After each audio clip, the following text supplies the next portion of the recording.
मुल्क में चीनी की कीमतें रिकॉर्ड सतह पर पहुंच गई हैं। खुद हुकूमती आदादोशुमार बता रहे हैं कि मुल्क में चीनी 140 रुपए फी किलो तक पहुंच गई है, मगर मुल्क के मुख्तलिफ इलाकों में चीनी 160 रुपए फी किलो तक फरोख्त हो रही है। हर शहर की अपनी एक कीमत है और एक शहर के अंदर भी चीनी 15 रुपए फी किलो के फर्क से बिक रही है। ये पहले कभी नहीं हुआ है, पाकिस्तान में कभी नहीं हुआ है। पाकिस्तान ब्यूरो ऑफ स्टैटिस्टिक्स के आज जारी होने वाले आदादोशुमार के मुताबिक रवा हफ्ते चीनी की कीमत में 5% से ज़ायद का इजाफा हुआ है और मुल्क में चीनी ज़्यादा से ज़्यादा 140 रुपए फी किलो तक फरोख्त हो रही है। जबकि जियो न्यूज़ के मुताबिक हैदराबाद और कोयटा में किलो चीनी 160 रुपए की मिल रही है, जबकि कराची और इस्लामाबाद में चीनी 145 रुपए और लाहौर में चीनी 140 रुपए तक की फरोख्त हो रही है। सिर्फ 3 दिनों में चीनी की कीमत में 42 रुपए का इजाफा हुआ है। शुगर मिल मालिकान चीनी की कीमतों में इजाफे की जिम्मेदारी हुकूमती पॉलिसियों पर डाल रहे हैं। All Pakistan sugar mills association के तर्जुमान के मुताबिक मौजूदा चीनी बहरान की जिम्मेदार हुकूमती पॉलिसियां हैं। गुज़िश्ता साल वक्त से पहले क्रशिंग और बर वक्त दरामद न करना बहरान की बड़ी वजह बना। शुगर मिल्स के पास सिर्फ 4 दिन तक का चीनी का स्टॉक बाकी है। तर्जुमान के मुताबिक हुकूमत को बर वक्त चीनी दरामद करने का कहा, मगर सुनी न गई। चीनी बहरान के होते हुए भी दरामदी चीनी के 3 टेंडर्स मंसूख कर दिए गए। नई क्रशिंग शुरू करने में मसाइल हैं। हुकूमत मसाइल हल करे फिर क्रशिंग शुरू करेंगे। जब से तरीके साहब की हुकूमत आई है मुसलसल चीनी का बहरान है और अब खुद शुगर मिल मालिकान हुकूमत पर तनकीद कर रहे हैं, जिन्हें भरपूर फायदा हो रहा है। चीनी की कीमतों में इजाफा हो रहा है और तमाम तदाबों के बावजूद माफिया तहरीक इंसाफ की हुकूमत में मजीद मजबूत हो रहा है। अरबों रुपए कमा रहा है। 265 अरब रुपए का इजाफी मुनाफा सिर्फ अक्टूबर के महीने तक कमा चुका है और नवंबर में तो वो हो गया है जो तारीख में कभी नहीं हुआ है। मगर हुकूमत कुछ नहीं कर पा रही है। आज भी वफाकी हुकूमत ने दावा कर दिया कि कीमतें ज़्यादा कराची में बढ़ी हैं। फवाद चौधरी से इस्लामाबाद के हवाले से सवाल हुआ तो देखिए उन्होंने क्या जवाब दिया। जहाँ तक चीनी की कीमत का ताल्लुक है, मैंने ये कहा कि जो इस वक्त बलूचिस्तान के कुछ इलाकों में भी और सिंध में भी जो मुल्हका है, वहाँ पे चीनी 145-50 रुपए की मिल रही है। इस्लामाबाद में कहीं भी इस कीमत के ऊपर चीनी जो है इससे बड़ी कम है। और देखिए इस्लामाबाद में भी चीनी 150 रुपए तक की मिल रही है और अवाम यूटिलिटी स्टोर्स पर लाइन लगा कर खड़े हैं। चीनी किस तरह दे रहे हैं आप? चीनी 150 रुपए बेच रहे हैं जी। रेट का कोई समझ नहीं लिया। अगर कभी 6200, 6800, 7400 रुपए रेट नहीं रुक रहे। काम में कमी नहीं आई इस वजह से? कमी क्या, रुक गए हैं जी। काम ले ही नहीं रहा। अब तो चीनी इधर स्टोर पे जा रहे हैं लोग, वो सस्ती वाली शुगर फ्री खरीद रहे हैं। ये भी ऐसी ही आ रही है। 7400 रुपए रेट है मंडी का। हर 3 घंटे बाद रेट ऊपर जा रहे हैं। चीनी मार्केट में किस तरह मिल रही है? 140, 140 मार्केट में मिल रही है, यहाँ 85 है। देख लें आप चीनी का हाल। चीनी के लिए फिर से लाइन लग गई है। कल वज़ीर-ए-आज़म साहब ने खिताब किया है तो आज जो है ना फिर चीनी की लाइनें लग गई हैं। लोग चीनी लेने के लिए लाइन में खड़े हैं। मार्केट में क्या रेट मिल रही है चीनी? मार्केट में 160 रुपये मिल रही है जी। और अच्छा स्टोर में? स्टोर में यहाँ 85 रुपये। आप अंदर जाएंगे तो देखेंगे कि शायद इन्होंने रेट बढ़ाया है कि नहीं बढ़ाया। और पेशावर के शहरियों का हाल देखिए। तो पहले सर जी 120 रुपये का रेट था जो हम जो बेच रहे हैं। अब जो हम कल लाए हैं 150 रुपये किलो हम बेच रहे हैं। 140 पे हमें खुद आया है। सुबह नींद से उठ के तो तेल महंगा, पेट्रोल महंगा, CNG महंगा, बिजली महंगी। अभी हम क्या करें, खुदकशी करेंगे। आम दुकान पे 150 रुपये मिल रही है सर, और यूटिलिटी स्टोर पे घंटे घंटे खड़े होते हैं, फिर भी उधर से चोर हैं आगे, वो करते हैं 10-20 ऊपर नीचे दे देते हैं, वरना बोलते हैं नहीं है कल लाओ परसों आओ, ऐसे कर। स्टोर पे जो है वो 90 रुपये है, लेकिन बाज़ार में जो है वो 150 रुपये है। स्टोरों में इतना रश होता है कि आप जाओ तो कुछ समझ नहीं आती कि कितना दिया, कितनों ने कितना लिया। वो 2 घंटे में ख़त्म हो जाता है और फिर उसके बाद जो है वो नहीं मिलता, क्योंकि वो कहते हैं स्टॉक ख़त्म हो गया। यूटिलिटी स्टोर में तो अभी चीनी फ़िलहाल तो नहीं मिल रहे, और अगर पहले मिलता तो बहुत बारीक पतला सा होता। और अभी तो बाज़ार की रेट बहुत ज़्यादा हुई, तकरीबन 150 रुपये किलो चीनी हमें मिल रही है। इन्होंने लेके हमें बिल्कुल ऐसा है कि जब समझे कि दफना दिया है। यहाँ तो यूटिलिटी में तो है ही नहीं, लेकिन 150 रुपीज़ kg चल रही है अभी फ़िलहाल भी। कराची के अवाम का हाल देखिए। चीनी को सस्ती करनी चाहिए, कम से कम 80 रुपये में वापस आनी चाहिए चीनी। 130 रुपये को इंतहा है। दूसरे मुल्कों का हवाला देते हैं कि वहाँ ये वहाँ। अपने मुल्क में देखो, अपने मुल्क में क्या है, अपने मुल्क की बात करो। दूसरे के मुल्क में हमने क्या करना है? चीनी कहाँ थी और कहाँ पहुँच गई, पेट्रोल कहाँ था और कहाँ पहुँच गया। ये इमरान खान की हुकूमत में महंगाई इस कदर बढ़ गई है, इस कदर बढ़ गई है कि लोग खुद मजबूर हो गए खुदकशी करने के ऊपर। मेरी यही उनसे अपील है, प्राइम मिनिस्टर साहब से, इमरान खान साहब से, कि प्लीज़ खुदारा तुम्हें अल्लाह का वास्ता कि चीनी के रेट तो कम करो। चीनी तो आपके हाथ में, आपके अपने लोग चीनी बेच रहे हैं, आपके अपने लोगों की जो है ना कंपनियाँ हैं। आप लोगों ने चीनी इतनी स्टॉक करी हुई है कि आप मार्केट में जो है ना सप्लाई नहीं करते, चीनी को रोकते हैं। जब चीनी के रेट बढ़ाने होते हैं आपको, आप चीनी शार्ट कर देते हैं। चीनी के ज़्यादा हर चीज़ में इस्तेमाल, चीनी के बगैर तो कुछ भी नहीं है। ज़्यादा चीनी बहुत ज़्यादा महंगाई इतनी कर दी है, अब महंगाई पे थोड़ा सा रहम करें। चीनी का तेल कितना महंगा जा रहा है। लाहौर में भी हुकूमत की सब्सिडाइज चीनी के रेट और मार्केट रेट पर आवाम की राय देखिए। मोटी चीनी लगती नहीं थे, अगले कहने मार्केट चलो जब 140 रुपये किलो है मार्केट, ये दुकाना का पाउडर वर्गी चीनी आ गई, कहने गवर्नमेंट दे रही, गवर्नमेंट की दे रही है, पाउडर है जरा दे रही है। जो यूटिलिटी स्टोर से हम ले रहे हैं ना चीनी, वो बिल्कुल पाउडर है, उसका कोई फ़ायदा नहीं, ना उसमें मिठास है ना कुछ है, सस्ती ज़रूर है। लेकिन जो दुकानों से आप ले रहे हैं 110 रुपये 15 रुपये, वो चीनी काबिल इस्तेमाल है, यानी कि उसमें मीठा भी है, हर चीज़ बेहतर है। ये सस्ती ज़रूर है लेकिन इसका फ़ायदा कोई नहीं है। दुकान पे चीनी का रेट है 120 रुपये, इधर 85 रुपये है और चीनी बरीक है। चीनी 90 रुपये किलो लै रहे हैं लेकिन मिलती बरीक है, तो जितों यानी मोटी मिलती तो महंगी देंगे 120 130 रुपये देंगे ने, मिलती बरीक ही पई है, 90 रुपये किलो मिल रही है। चीनी सर जी 90 रुपये किलो बेच रहे हैं, मोटी चीनी मिलती नहीं है, तो अगर है भी तो वो महंगी बहुत है, इसलिए हम बरीक चीनी बेच रहे हैं हुकूमत पंजाब की। जेड़ी मोटी चीनी 130 रुपये है, 150 रुपये भी है। इमरान खान ने जड़ी चीनी मंगाई है 90 रुपये है, पाउडर है। कोयटा के अवाम को 160 रुपये पर भी ना मार्केट से चीनी मिल रही है और ना ही सस्ते रेट पर यूटिलिटी स्टोर्स पर चीनी दस्तियाब। चीनी 160 की हो गई है, पहले 100 की थी, उससे पहले और भी अच्छी रेट्स पे हमें मिल जाती थी चीनी, और सब की प्राइसेस बहुत इंक्रीज़ हो रही, मतलब 1000 2000 3000 की खाली हम शुगर यूज़ कर लेंगे। तो शायद ये हमें कहा जाए कि आप डोंट यूज़ शुगर, आपकी हेल्थ अच्छी होगी, इसलिए शायद इसके रेट ज़्यादा किए जा रहे हैं। खान साहब कहता था चोर आया, 60 रुपये चीनी थी, अब 140 है, हिसाब लगा लो। चोर अच्छे थे भाई, हम सुकून में तो थे। 160 के ये तो जो है बहुत ज़्यादा नाजायज़ है, महंगाई देखें, और जो है गरीब इंसान तो अफोर्ड नहीं कर सकता इस चीज़ को। एक घर में जो है हम जॉइंट फैमिली भी रहते हैं, तो कम से कम हमारे जो है 1 किलो 2 किलो में तो गुजारा नहीं होता ना, हमारा 5 किलो 10 किलो, अभी हम पहले जो है 10 किलो लेते थे, अब जो है किलो किलो करके ले जाते, उसमें बरकत भी नहीं है और महंगाई इतनी हो गई। तकरीबन आज से 4 दिन पहले जो रेट चल रहा था वो 110 105 रुपये था। जब से वज़ीर-ए-आज़म साहब ने फरमाया मैं सब्सिडीज़ करूँगा आटा दालें चीनी घी, तो चीनी तकरीबन आज 160 रुपये एक मिल रेट है, उसके बावजूद माल भी शॉर्ट है, मिल भी नहीं रहे और क्वालिटी भी नहीं है। चीनी मिलता है ना आटा मिलता है, नाम का फैसिलिटी है मगर कुछ भी नहीं। एक दिन चीनी मिलता है अगला दिन नहीं है, एक दिन अगर आटा मिल जाता है अगला दिन नहीं। सर इस टाइम कोई ऐसी सूरत हाल नहीं है, हम लोग आते जाते चीनी नहीं मिल रहा है। जब हाँ वे कह रहे आधा घंटे, मतलब आधा घंटे में मिलता है चीनी, उसके बाद नहीं मिलता है। चीनी ख़त्म हो गया नहीं है। मोचो की स्टोर पे किया था, उमर खली के स्टोर पे किया था, अभी यहाँ पे आया तीनों स्टोर पे, एक भी स्टोर पे बोलता है चीनी वो है ही नहीं, बोलता है ही नहीं, किसी भी ब्रांच पे भी नहीं है। और वज़ीर-ए-आज़म इमरान खान ने भी तस्लीम किया कि माफिया अरबों रुपए बना रहा है, मगर साथ ही उन्होंने दावा किया कि जब भी हुकूमत एक्शन लेती है शुगर मिल्स मालिकान अदालतों से स्टे ऑर्डर ले लेते हैं।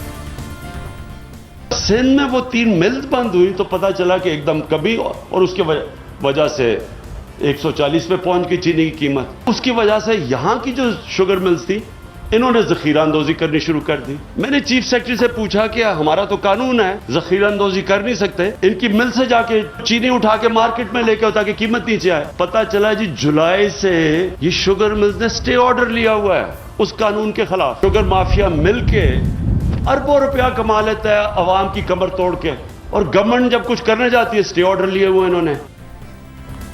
वज़ीर-ए-आज़म इमरान खान ने दावा किया कि हुकूमत ने जब शुगर मिलर्स की ज़ख़ीरा अंदोज़ी के खिलाफ एक्शन लेना शुरू किया तो शुगर मिलर्स ने स्टे ऑर्डर ले लिया। चीनी की कीमतों में इजाफे का मामला अदालतों में है, मगर अदालतों ने ज़ख़ीरा अंदोज़ी के खिलाफ एक्शन से नहीं रोका है।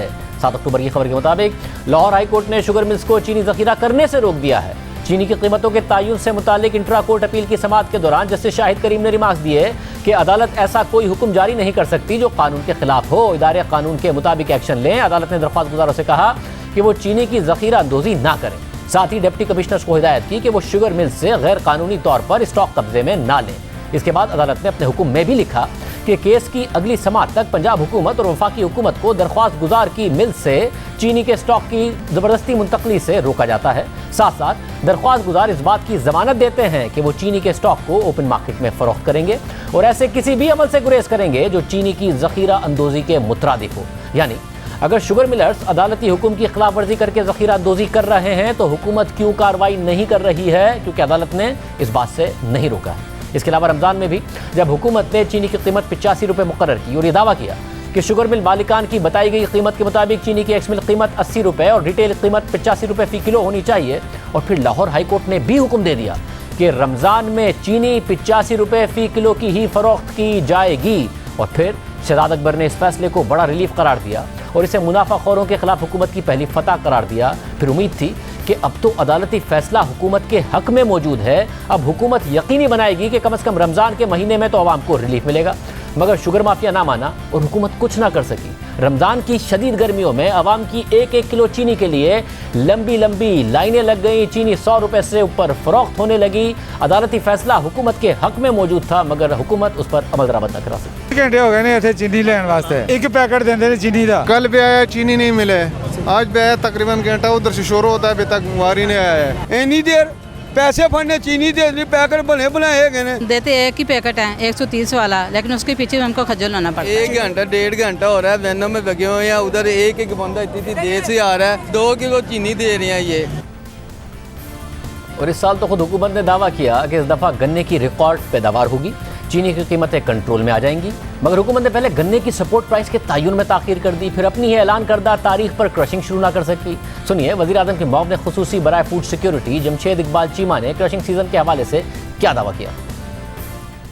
खुशखबरी देना चाह रहा हूं कि इस साल हमारे पास गन्ने की फसल बहुत अच्छी है। तारीखी तौर पर यहाँ 83 मिलियन टन गन्ना पैदा हुआ, लेकिन इस साल ये 100 मिलियन टन से ज्यादा गन्ना पैदा होगा। 100 मिलियन टन गन्ने से हम तकरीबन अंदाजा कर रहे हैं कि 9 मिलियन टन चीनी पैदा करेंगे। हमारी जो नेशनल जरूरत है वो 6.1 मिलियन टन है। सो हमारी तकरीबन को 1.5 साल की चीनी इस साल पैदा होगी, और एंड पे ये 80 रुपये या 80 रुपये से कम कीमत पे हम चीनी बेचेंगे। चीनी बेचने की इजाज़त होगी। चीनी जो है वो गवर्नमेंट के कंट्रोल में या गवर्नमेंट की मॉनिटरिंग में होगी, ताकि कोई बंदा इसको महंगा ना बेच सके। 1 नवंबर से हम शुगर मिलें चला रहे हैं। 1 नवंबर के बाद हर रोज़ रेट कम होना शुरू हो जाएगा। 1 नवंबर से शुगर मिलें चलनी थी, 1 नवंबर के बाद रेट कम होना था। आज 5 नवंबर है और 1 नवंबर तो क्या 5 दिन के अंदर अंदर 40 रुपये से ज़्यादा चीनी की कीमतें बढ़ चुकी हैं और अभी तक क्रशिंग सीजन शुरू नहीं हुआ है, बल्कि हुकूमत ने 15 नवंबर को क्रशिंग सीजन शुरू करने का ऐलान किया है और शुगर मिल मालिकान इसके लिए भी तैयार नहीं है। हुकूमत बर वक्त गन्ने की सपोर्ट प्राइस का ऐलान नहीं कर सकी और सिंध हुकूमत ने तो कल जाकर सपोर्ट प्राइस का ऐलान किया है। ना यहाँ क्रशिंग शुरू हुई ना पंजाब में क्रशिंग शुरू हुई। 27 अक्टूबर को द न्यूज़ में खबर शाया हुई कि सूबाई हुकूमत ने गन्ने की सपोर्ट प्राइस का नोटिफिकेशन बर वक्त जारी नहीं किया, जिसकी वजह से क्रशिंग सीजन बर वक्त शुरू ना हो सका और सप्लाई चेन मुतासिर होने के खदशे की वजह से चीनी की कीमतों में इजाफा हो रहा है। और सिर्फ 3 दिनों में मिल मालिकान ने चीनी की कीमत में 7 रुपये फ़ी किलो का इजाफा कर दिया है। खबर के मुताबिक गुज़िश्ता साल पंजाब हुकूमत ने अक्टूबर के दूसरे हफ्ते में ही गन्ने की सपोर्ट प्राइस का ऐलान कर दिया था, मगर इस साल ऐसा नहीं किया। फिर पंजाब हुकूमत ने 31 अक्टूबर को गन्ने की सपोर्ट प्राइस 225 रुपये मुकर्रर करने का ऐलान किया। द न्यूज़ की खबर के मुताबिक सिंध की मुताबिक शुगर मिल्स बंद पड़ी हैं और सिंध हुकूमत की तरफ से गन्ने की सपोर्ट प्राइस के ऐलान का इंतजार कर रही हैं। सिंध हुकूमत हर साल पंजाब हुकूमत के बाद ही सपोर्ट प्राइस का ऐलान करती है, मगर सिंध में पहले क्रशिंग शुरू होती थी, नहीं हुई और पंजाब ने 15 नवंबर की क्रशिंग की तारीख दे दी है, हालांकि 1 नवंबर का ऐलान किया था। हालांकि वज़ीर आज़म के साबिक़ मुआविन खुसूसी बराए फूड सिक्योरिटी इस मामले में बड़े क्लियर थे कि 1 नवंबर के बाद कीमतें नीचे आएंगी क्योंकि क्रशिंग शुरू हो जाएगी। और सिर्फ यही नहीं, फवाद चौधरी ने दावा किया कि मुल्क में 1,30,000 टन चीनी का ज़ख़ीरा मौजूद है, जो 22 दिनों के लिए काफ़ी है। इस वक्त जो पब्लिक सेक्टर है गवर्नमेंट के पास ही तकरीबन 1,30,000 टन जो शुगर है वो मौजूद है, चीनी मौजूद है, लिहाजा किसी किस्म का कोई प्रेशर नहीं है। 22 दिनों के लिए ये चीनी काफ़ी है जो हमारे पास है और 15 दिन में पंजाब में क्रशिंग जो है वो शुरू हो जाएगी। अब आज शुगर मिल्स एसोसिएशन के बयान के मुताबिक उनके पास सिर्फ 4 दिन की चीनी का ज़ख़ीरा मौजूद है और अगर हुकूमत के पास अपना ज़ख़ीरा मौजूद है 1,30,000 टन का, तो वक्त पर मार्केट पर नज़र रखते हुए फैसले क्यों नहीं किए गए। गुज़िश्ता रोज़ मुशीर ख़जाना शौकत तरीन ने कहा कि उन्होंने फौरी तौर पर दरामद की गई चीनी को फ्लड करने का कह दिया है। मैंने सेक्रेटरी इंडस्ट्री को कहा है, मैंने इनको पड़ी हुई है तुम्हारे पास चीनी जो मैंने मंगवाई हुई थी, मैंने कहा फ्लड करो मार्केट में, करो इनकी, मतलब ये अगर जा रहे हैं तो इनकी ज़रा नुकसान करो ना ये ताजरों का, तो वो इंशाल्लाह कल से आप देखेंगे कि they will flood the market. ये कल जाकर शौकत तरीन साहब ने बात की है। अब अगर दरामदी चीनी मौजूद थी और शुगर मिल मालिकान चीनी का ज़ख़ीरा किए हुए थे तो फिर हुकूमत ने इतना इंतज़ार क्यों किया? दरामदी चीनी और ज़्यादा मिकदार में पहले जारी क्यों नहीं कर दी? जुलाई में हमने मुशीर ख़जाना शौकत तरीन से पूछा था कि गन्ने की तो बम्पर फसल हुई है, तो फिर चीनी की दरामद क्यों की जा रही है, चीनी की कीमत क्यों बढ़ती जा रही है? तो मुशीर ख़जाना ने कहा था कि हम स्टॉक बना रहे हैं। मगर आप चीनी भी इंपोर्ट करने जा रहे हैं 1 लाख टन, हालांकि 1.5 मिलियन टन का तकरीबन स्टॉक मौजूद है शुगर मिल मालिकान के पास, जो कि अगले क्रशिंग सीजन तक के लिए काफ़ी है, मगर उसके बावजूद कीमतें भी बढ़ाए जा रहे हैं, उस तरीके से इंटरवेंशन भी नहीं हो रही। इस हवाले से आप क्या करेंगे? इनको रेगुलेट करेंगे या दरामद करेंगे, क्या करेंगे? नहीं, इनको भी रेगुलेट किया जाएगा, लेकिन हम भी और भी करेंगे। देखिए, जब मार्केट को ये पता होता है ना कि इनके पास स्ट्रेटेजिक रिजर्व पड़े हैं और ये फ्लड कर सकते हैं मार्केट, फिर वो इंसान के बच्चे बनते हैं। तो हमारा काम ये है कि ये 1 लाख टन नहीं है, मैंने अभी कहा है इनको कि 1 लाख टन और करें। अभी हमारे पास जो स्टॉक है, मुझे बताया गया है कि till end of November, middle of March तक काफ़ी है। मैं कहता that's not good enough, because ये फिर इसका मतलब है हम अक्टूबर में जाके स्लिपरी स्लोप पे चले जाएंगे। तो we will have enough stocks over here so that market should know कि ये जो है प्रॉफिटियर्स हैं, ये मार्केट को डिस्टॉर्ट नहीं कर सकते। बहुत क्लैरिटी थी शौकत तरीन साहब को कि अक्टूबर में जाके एक स्लिपरी स्लोप पर हम जा सकते हैं, यानी कि अचानक बहरान आ सकता है जो आ गया।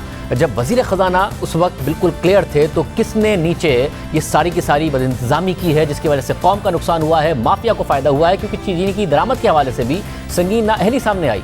हुकूमत ने जनवरी में 5 लाख टन चीनी दरामद करने की मंजूरी दे दी थी, मगर ट्रेडिंग कॉरपोरेशन ऑफ पाकिस्तान मुसलसल चीनी के टेंडर्स को स्क्रैप करती रही। आलमी मार्केट में चीनी की कीमत बढ़ती रही और फिर महंगे दामों चीनी की खरीदारी की गई। 14 सितंबर को शाया होने वाली जफर भुट्टा की खबर के मुताबिक ECC और वफाकी काबीना ने जनवरी में 5 लाख टन चीनी दरामद करने की मंजूरी दे दी थी, मगर चीनी के कई टेंडर्स स्क्रैप कर दिए गए और ECC चीनी की दरामद में ताखीर पर तहकीकात शुरू कर चुकी है। 14 सितंबर को यह खबर सामने आई और आज 5 नवंबर है। अब तक पता नहीं चल सका है कि तहकीकात का क्या नतीजा निकला। सस्ती की जगह देर करके महंगी चीनी दरामद की गई, वो भी मतलूबा मिकदार से कम दरामद की गई, फिर सब्सिडी देकर यूटिलिटी स्टोर्स और सस्ते बाजारों में 85 से 90 रुपए में फरोख्त की गई। अरबों रुपए का नुकसान किया गया, वो भी पूरी मिकदार में नहीं मार्केट में सप्लाई की गई, जिसकी वजह से शुगर माफिया ने कीमतें बढ़ा दी, 160 रुपए तक पहुंचा दी और हुकूमत देखती रहेगी। इसके अलावा आज वफाकी वज़ीर इत्तलात फवाद चौधरी ने दावा किया कि ज़्यादातर शुगर मिल जरदारी और शरीफ खानदान की हैं।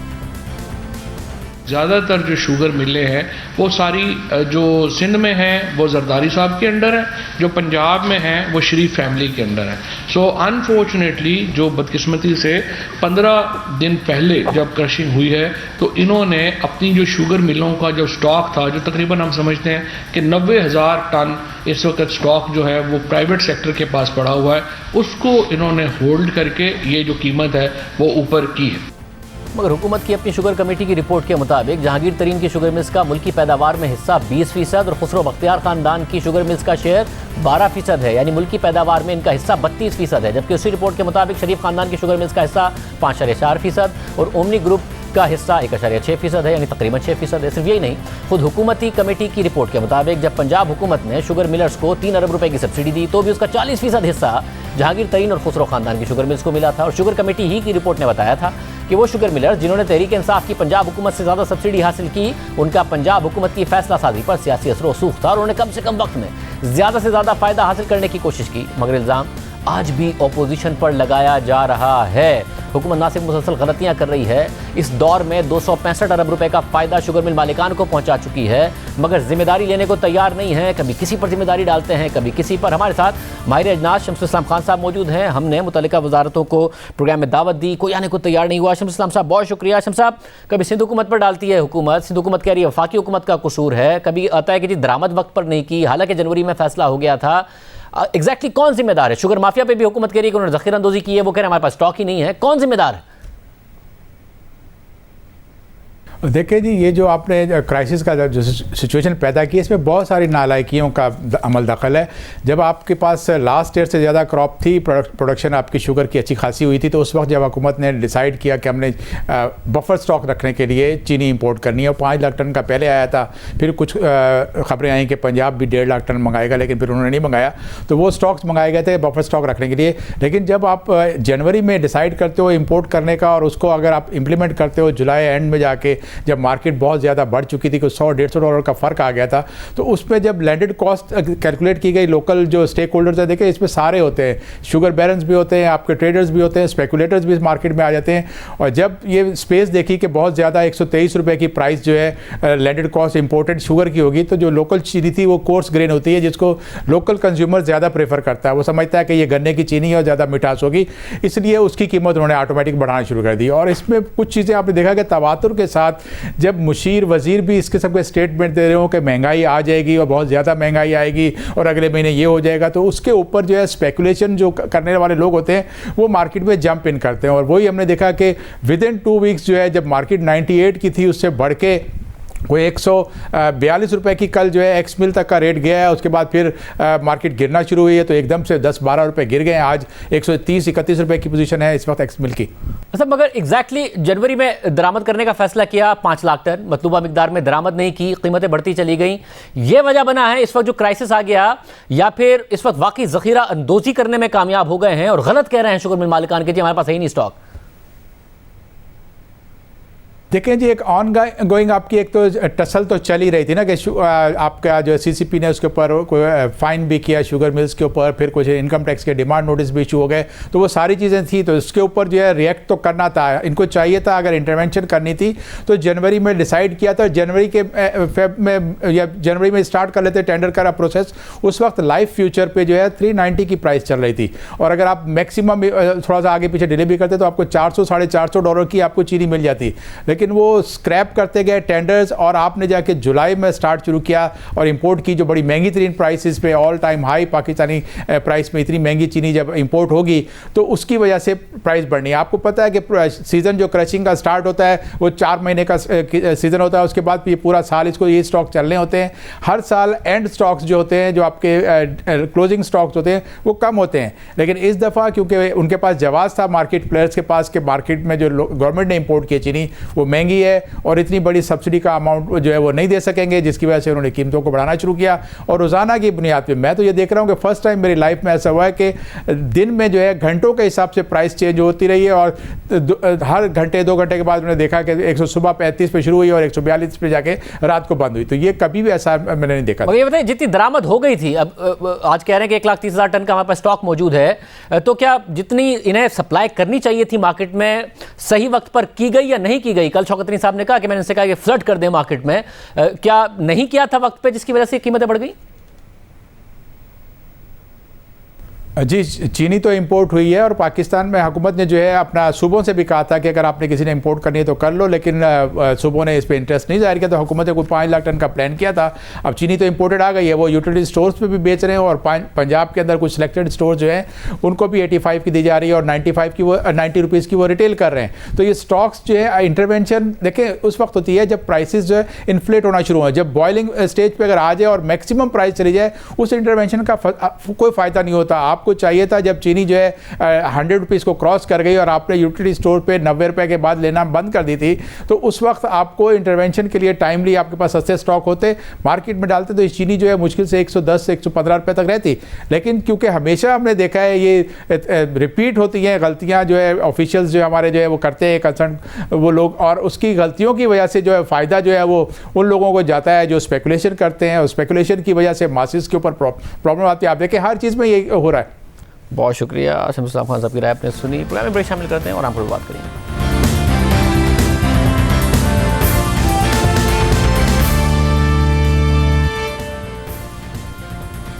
हुकूमत और कलअदम तहरीक तालिबान पाकिस्तान के दरमियान मुसलसल मुज़ाकरात की खबरें सामने आ रही हैं और दावा किया जा रहा है कि दोनों तरफ से काबिल अमल हल निकालने के लिए कोशिशें की जा रही हैं। जियो न्यूज़ के ज़राए के मुताबिक तालिबान का कहना है कि हुकूमत ने हथियार रखकर सरेंडर करने का कहा है, मगर हथियार रखकर आगे बढ़ना क़ब्ल वक्त है। हुकूमत से कैदियों की रिहाई का मुतालबा किया है। इस मामले पर हुकूमत की जानिब से कोई रद्द अमल सामने नहीं आया है, मगर खबरें ज़रूर सामने आ रही हैं। सहाफ़ी इस्माइल खान की शाया होने वाली खबर के मुताबिक मुतादिद ज़राए से यह मालूम हुआ है कि पाकिस्तानी हुक्काम तहरीक तालिबान के साथ वसीतर अमन मुआहिदा करने के लिए एक आर्जी समझौते पर पहुंचे हैं। ताकि 20 साल अस्करियत पसंदी का खात्मा किया जा सके। खबर के मुताबिक ज़राए का कहना है कि तकरीबन 2 हफ्तों तक अफगानिस्तान के खोस्त सूबे में दोनों तरफ से बराह रास्त बातचीत की गई है, जिसके नतीजे में एक आर्जी समझौता हुआ है कि मुल्क भर में जंग बंदी का ऐलान किया जाए, जो तहरीक तालिबान पाकिस्तान के कुछ जंगजुओं की रिहाई पर मशरूत होगा ताकि एतमाद साजी की फिजा कायम हो सके। खबर के मुताबिक अब तक ये बात वाज़ेह नहीं है कि पाकिस्तान की तहवील में से कितने अस्करियत पसंदों को रिहा किया जाएगा, लेकिन ज़राए का दावा है कि उनकी तादाद 24 अफराद से ज़्यादा नहीं होगी और ये मामूली जंगजू होंगे, ना कि सीनियर या दरमियानी दर्जे के कमांडर्स होंगे। ज़राए का दावा है कि वो ज़मीनी सूरत हाल का जायज़ा ले रहे हैं और मोहतात हैं। खबर के मुताबिक कलअदम तहरीक तालिबान पाकिस्तान और हुकूमत के दरमियान ये जंगबंदी कैदियों की रिहाई के बाद नाफिजुल अमल होगी। ज़राए का मज़ीद कहना है कि आर्जी तौर पर की जाने वाली 1 माह की जंगबंदी में तोसी उस बात पर मुनहसिर है कि मुज़ाकरात किस तरह आगे बढ़ते हैं। खबर के मुताबिक ये वाज़ेह नहीं है कि पाकिस्तान की साइड से तहरीक तालिबान पाकिस्तान से कौन मुज़ाकरात कर रहा है, मगर ज़राए का दावा है कि अफगान तालिबान की हुकूमत के वज़ीर दाखिला सिराजुद्दीन हक्कानी पाकिस्तान और तहरीक तालिबान पाकिस्तान के दरमियान सालिसी का किरदार अदा कर रहे हैं और दोनों साइड्स को एक छत के नीचे लेकर आ रहे हैं ताकि बराह रास्त बातचीत हो सके। खबर के मुताबिक ज़राए का कहना है कि बातचीत बराह रास्त पाकिस्तानी हुकाम के सीनियर अफसरान और तहरीक तालिबान पाकिस्तान की क़यादत के दरमियान हो रही है और इसमें तहरीक तालिबान पाकिस्तान के तमाम गिरोह बगैर किसी इस्तिस्ना के शरीक हैं और इस वक्त टेबल पर बहुत सारी तजावीज़ मौजूद हैं और दोनों साइड्स एक काबिल अमल हल निकालने के लिए काम कर रहे हैं। ये एक बड़ी पेशरफ्त है। हाल ही में वज़ीर आज़म इमरान खान ने टर्किश टीवी को इंटरव्यू देते हुए पाकिस्तान और कलअदम तहरीक तालिबान पाकिस्तान से मुताल्लिक मुज़ाकरात का इंकिशाफ किया था, जबकि वज़ीर आज़म इमरान खान से पहले सदर आरिफ अलवी भी इस हवाले से इशारा दे चुके थे। अहम बात यह है कि जब पाकिस्तान की तरफ से तहरीक तालिबान को हथियार डालने की सूरत में एमनेस्टी देने के दावे किए जा रहे थे, तो उस वक्त तहरीक तालिबान पाकिस्तान ने इस पेशकश को मुस्तरद कर दिया था और वाज़ेह किया था कि उनकी जिद्दोजहद पाकिस्तान में शरीयत नाफिज करने के लिए है। और अब रोज़नामा डाउन की खबर में ज़राए ने दावा किया है कि पाकिस्तान की तरफ से जो एमनेस्टी ऑफर की गई थी उसे पाकिस्तानी तालिबान के मामूली जंगजू तो हासिल करना चाहते थे, लेकिन तहरीक तालिबान पाकिस्तान के सरबराह मुफ्ती नूर वली महसूद और जमातुल अहरार के लीडर उमर खुरासानी इन मुज़ाकरात के हक़ में नहीं थे, मगर अब ये तमाम लोग ऑन बोर्ड हैं। ज़राए दावा कर रहे हैं कि क़यादत की सतह पर अब मुज़ाकरात के लिए आमादगी नज़र आ रही है। क्या वाकई पाकिस्तान और तहरीक तालिबान के दरमियान कोई अमन मुआहिदा काबिल अमल होगा और फिर सस्टेनेबल होगा? बात करेंगे सीनियर साफ़ी तौज़ीक़ार सलीम साफ़ी साहब से। साफ़ी साहब बहुत शुक्रिया। साफ़ी साहब, वाकई कोई मुआहिदा हो जाएगा जिससे एक मुस्तकिल अमन आ जाएगा, तालिबान हथियार डाल देंगे, उस तरफ बढ़ रही है मामला? शाज़ीब सर-ए-दस्त तो इन दोनों सवालों का कतियत के साथ जवाब नहीं दिया जा सकता कि क्या हतमी मुआहिदा हो जाएगा या नहीं, और दूसरा ये कि क्या वो पायदार होगा या नहीं। लेकिन मैं इस हद तक तस्दीक कर सकता हूँ कि ये प्रोसेस शुरू हुआ था बिल्कुल तालिबान के काबुल के टेक ओवर के फ़ौरन बाद, और बड़ी हद तक पेशरफ्त भी हुई थी। लेकिन वो जो जिसका आपने ज़िक्र किया इमरान खान साहब ने जब TRT को इंटरव्यू दिया, तो वो इंटरव्यू और उस मामले का अफशा होना वो उस पूरे प्रोसेस पे एक ड्रोन हमला साबित हुआ, तो उससे वो अमल सबूताज हो गया था उस वक़्त। लेकिन उसके बाद दोबारा अफ़गान तालिबान के ज़रिए TTP के जो मुख्तलिफ़ कायदीन हैं उनके साथ भी मुशावरत के कई दौर हुए हैं और कोशिश की जा रही है, मुख्तलिफ़ तजावीज़ भी ज़ेर गौर हैं कि दोनों फरीक़ों को किसी नतीजे तक पहुंचा दिया जाए। सब और फिर ये जो इस वक्त सूरत हाल है उसमें कम से कम पाकिस्तान की सिविल अस्करी क़यादत सब ऑन बोर्ड हैं अगर ये मामला आगे बढ़ रहा है? एक तो शाज़ीब मैं इस वक्त एक बड़ी आजमाइश से दो चार हूँ कि मैं उस मुल्क का शहरी हूँ कि और उस हुकूमत के में आजकल हम दौर गुजार रहे हैं, ज़िंदगी गुजार रहे हैं कि जो मुल्क के अंदर इस्लामाबाद में तय पाने वाले मुआहिदों की तफसीलात भी सामने नहीं लाती, और आप मुझसे उस मामले की तफसीलात जानने की कोशिश कर रहे हैं कि जो अभी खुफिया हैं और अभी हो रहे हैं। मैं सिर्फ आपको इतना बता सकता हूँ कि बहरहाल पॉलिटिकल गवर्नमेंट का न सिर्फ ये कि उसमें कोई किरदार नहीं है, बल्कि ये भी ख़दशा ज़ाहिर किया जा रहा है कि पिछली मरतबा की तरह अगर उनको इन्फॉर्म किया गया तो शायद फ़ायदे की बजाय नुकसान ज़्यादा हो सकता है। बहुत शुक्रिया। सलीम साफ़ी साहब हमारे साथ मौजूद थे, बता रहे थे कि किस तरह मामलात आगे बढ़ रहे हैं। प्रोग्राम में ब्रेक शामिल करते हैं। भारत के सेमीफ़ाइनल में पहुंचने के इम्कानात रोशन हो गए हैं, सिर्फ एक रुकावट है। क्या है, बात करेंगे ब्रेक के बाद।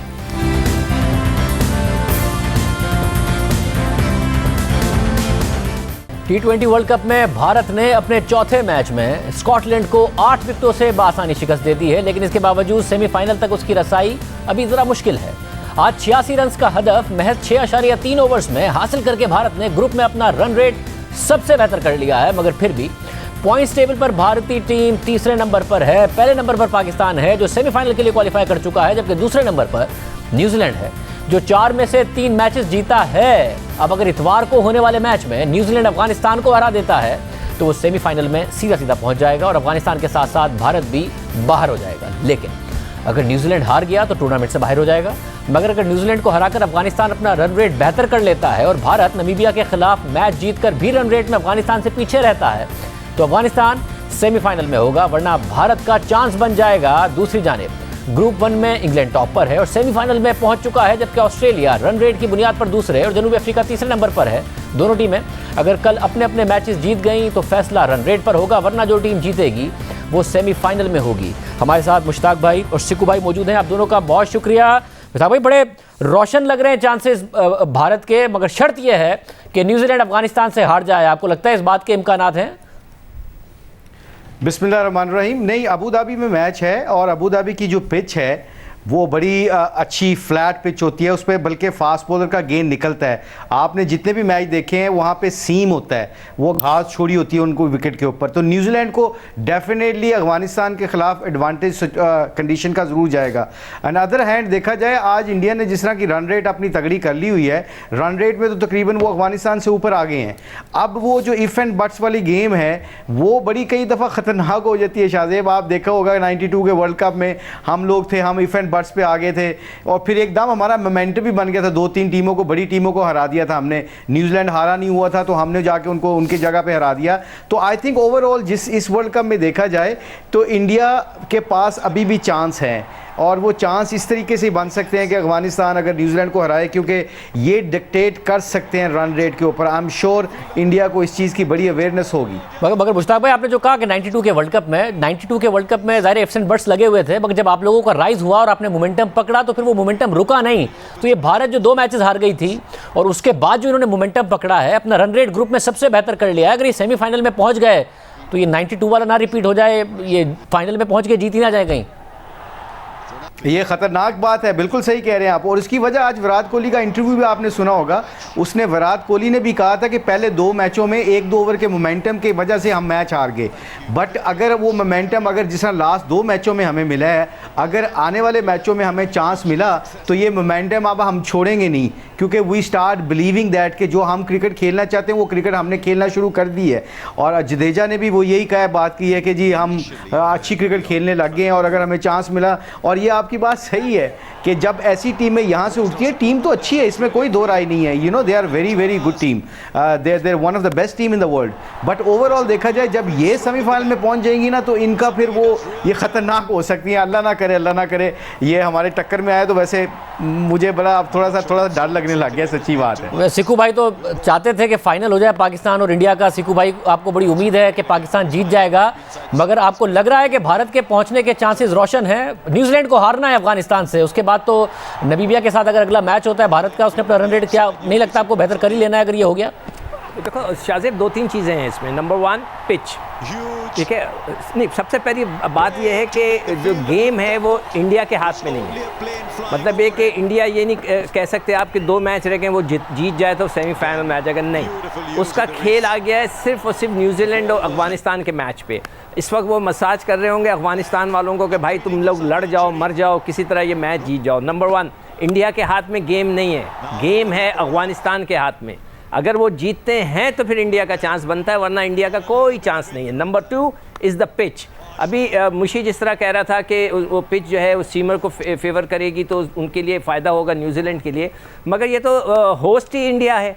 वो पिच को किस तरह कन्वर्ट करते हैं, पिच को स्लो कर देना, लो कर देना, टर्निंग बना देना, कोई बड़ी साइंस नहीं है, रॉकेट साइंस नहीं है, बहुत आराम से हो जाता है। अब तक हो भी चुका होगा अगर वो चाह रहे होंगे तो pitch will play a very very important role. आपका उस मैच को, संडे को मैच है, आप देखिएगा, आपको पिच से पता चल जाएगा कि क्या गेम चल रहा है। मगर सिक्कू भाई, क्योंकि इस वक्त भारत का रन रेट ग्रुप में अब सबसे अच्छा है, अगर अफगानिस्तान न्यूजीलैंड से जीत जाए तो बड़ा मुश्किल है कि बहुत बड़े मार्जिन से जीते और अपना रन रेट बहुत ज़्यादा अच्छा कर ले और फिर भारत कोई बहुत बड़े मार्जिन से नमीबिया से ना जीत पाए, तो अगर अफगानिस्तान जीत गया तो फिर अफगानिस्तान के पहुंचने के चांसेस मुश्किल होंगे, भारत ही के ज़्यादा होंगे?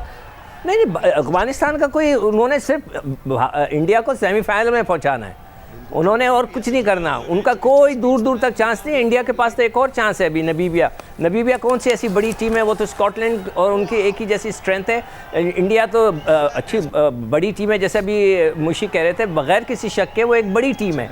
वो उनको ऐसी फेटी लगाएगी कि सारा एवरेज सब बराबर कर देंगे, मगर उनके हाथ में गेम नहीं है। उनके हाथ में सिर्फ एक चीज़ है कि पिच को वो 19-20 कर दें, वहाँ खड़े होकर दुआएं करें, इसलिए कि खेल अफगानिस्तान के हाथ में है। अफगानिस्तान जीतेगा तो वो पहुंचेंगे, वरना उनका कोई दूर दूर तक चांस नहीं है। मुश्ताक भाई, अगर अफगानिस्तान जीता भी तो ज़्यादा फिर चांसेस यही हैं कि भारत ही सेमीफाइनल में पहुंचेगा, क्योंकि नमीबिया को बड़े कन्विंसिंग मार्जिन से हराने की भारत में सलाहियत है, और अफगानिस्तान जीतता भी है न्यूजीलैंड से तो बड़े कोई मार्जिन से जीते, ये बड़ा मुश्किल नज़र आता है।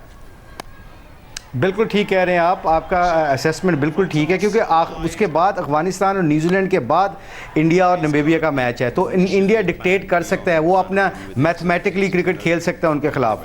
तो आई थिंक सबसे इंपॉर्टेंट, जैसे सीकू भाई भी कह रहे हैं, ये असल गेम है अफगानिस्तान की और न्यूजीलैंड की। अब जो कंडीशन की बात है ना, कंडीशन बहुत सूट करती है न्यूजीलैंड की वहाँ पर।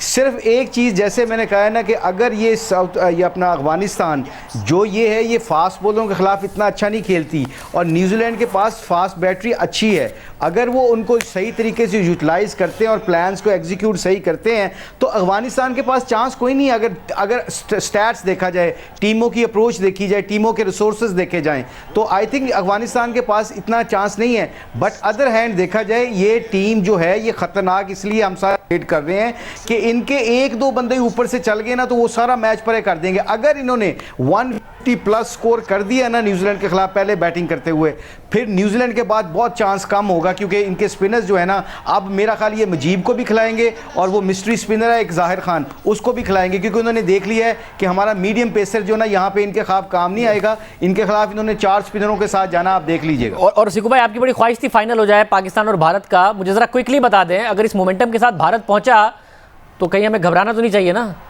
देखें, वो तो प्राइम मिनिस्टर कहते हैं घबराना नहीं है, ठीक है, हमें लड़ना है और अच्छा है, मज़ा आएगा। मेरे ख्याल से दुनिया का सबसे इससे बड़ा वर्ल्ड कप कभी नहीं हो सकता। अगर वाकई इंडिया फाइनल में आ गया और पाकिस्तान का उसके साथ मुकाबला हो गया, तो मेरे ख्याल से तारीख में जितनी हिस्ट्री में अभी तक वर्ल्ड कप हुए हैं, उसमें ये सबसे बड़ा वर्ल्ड कप का फाइनल होगा, इसलिए सबसे बड़ा होगा। और इंशाल्लाह हमारा मोमेंटम भी अच्छा है, हम जीतेंगे, यही उम्मीद रखी जाए। आप दोनों का बहुत शुक्रिया। नाज़रीन, आज के प्रोग्राम में इतना ही, इजाज़त दीजिए, अल्लाह हाफ़िज़।